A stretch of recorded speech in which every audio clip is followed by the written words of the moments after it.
This is the entrance to that temple. You see the Gopuram there.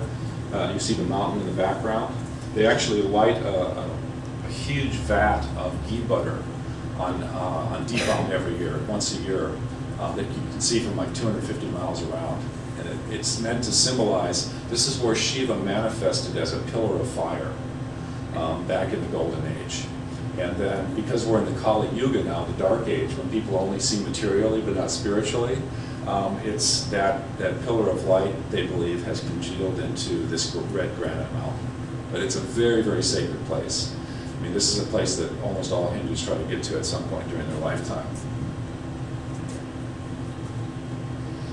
That's the tower, the East Tower, or Raja Gopuram. That's sort of the hallway as you move in.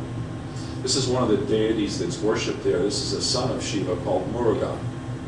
And his vehicle is the peacock. He rides the peacock. So whenever you see representations of this young, buff, sort of warrior guy with a peacock, you know it's Murugan. And Murugan, again, is extremely popular in Tamil Nadu. One of those little side temples. Those are the protective deities. And there's a beautiful statue of, or carving of the dancing Shiva, Shiva Nataraj, the Lord of the Dance. So that's how you know it's a Shiva temple, right? If you see all these representations of Shiva in these Gopurams, you know it's a Shiva temple. And these are some of Shiva's devotees, and this may actually be Shankara himself.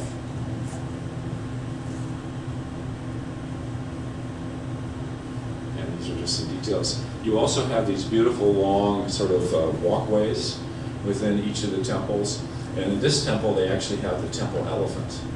So he's got his own little quarters, and then they bring him out, and he stands next to the Nandi statue and blesses people. They paint him in all these beautiful colors, and then all the kids that come in will go up to the elephant, and the elephant will sort of bless him with his trunk.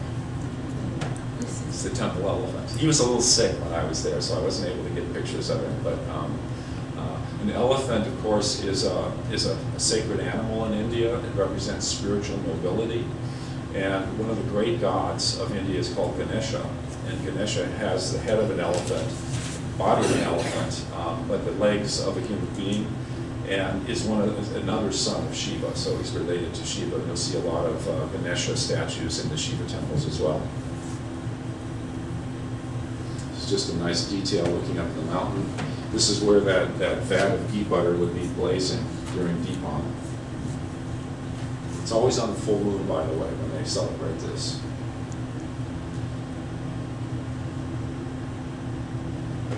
There's the pole that goes down to the Holy of Holies. And a little flag pole up there, sometimes where they have little flags waving. These are the two chief deities. If you actually get into the Holy of Holies there, this is what you're going to be seeing. The Shiva lingam related to fire, the fire element. You can actually see the little fires lit there at the top of the mountain. And then Parvati, his consort. And both are worshipped equally, right? Both the male and the female representations or polarities of the deity are worshipped equally.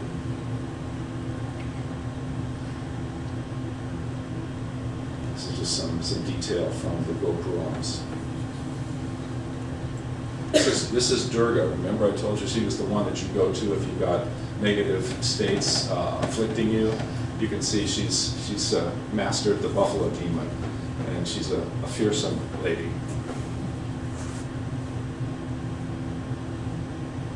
This is actually a little model that they have inside the temple. It shows you the full dimensions of it. You don't have little cars and buses going around, although you don't see too many buses like that in India these days. You can also see that it's a walled structure. So it's actually completely enclosed in various levels of walls. And that was for protection from hostile invaders in times past. I'm sorry to say that I've been doing some research in the early 1800s that the British actually occupied this temple and used it as a bivouac for their soldiers.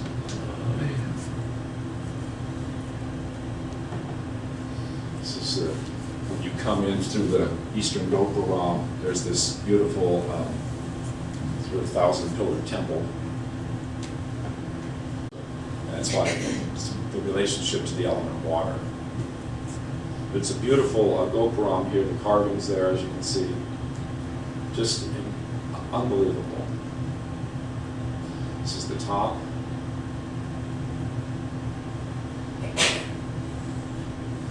The guardian deities. There's the dancing Shiva again. You know, it's a Shiva temple.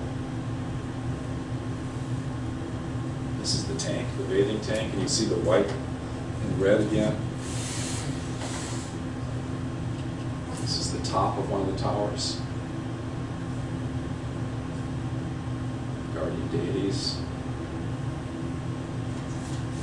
This is another form of Shiva.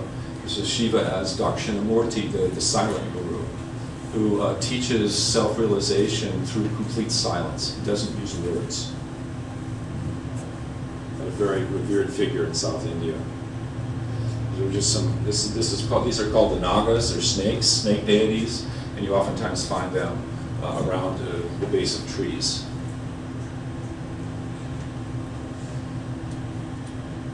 This is the interior. You can see these beautiful walkways.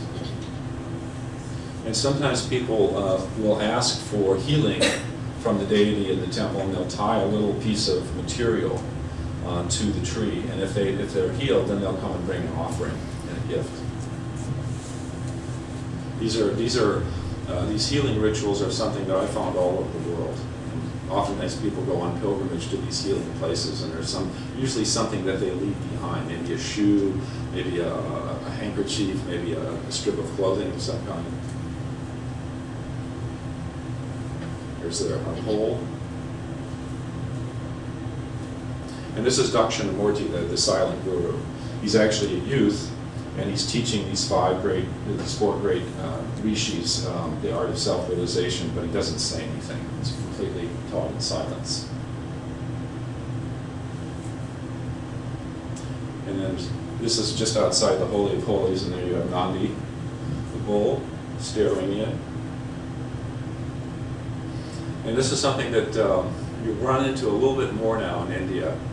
They're becoming a little more nationalistic, and they're tired of having French tourists come in shorts and tank tops and take pictures in their shrines. So it says Hindus only allowed, but I found that if you enter in a spirit of respect and humility and honoring of their tradition, then they're fine with you being in there. They're just trying to keep out people who are just there as kind of tourists.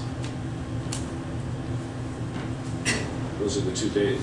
That's the two images of the deity there. So, and this is just a final image showing you what a Shiva lingam looks like. Normally, you're not allowed to take a picture of a lingam because it's a sacred image, and they don't want people doing any kind of photographic images. But this priest allowed me to do it because I was doing it for educational purposes in the United States. But this is, you can see how ornately decorated these lingams are. So you have the black stone, and you have the three horizontal lines, the cobra head, and all of this beautiful ornate stuff around there. But these are extremely, extremely powerful and important symbols of the supreme reality in Hinduism. So thank you very much for your attention. If you ever get a chance to go to South India, contact me. I'll tell you how to get to these places. They're all within about a half a day's train ride of each other. And people will go on a circuit to all five of them because those five elements are all sort of purified and rebalanced within you as you visit each of these shrines. So, namaste. I look forward to our conversation later. Sorry if I went by.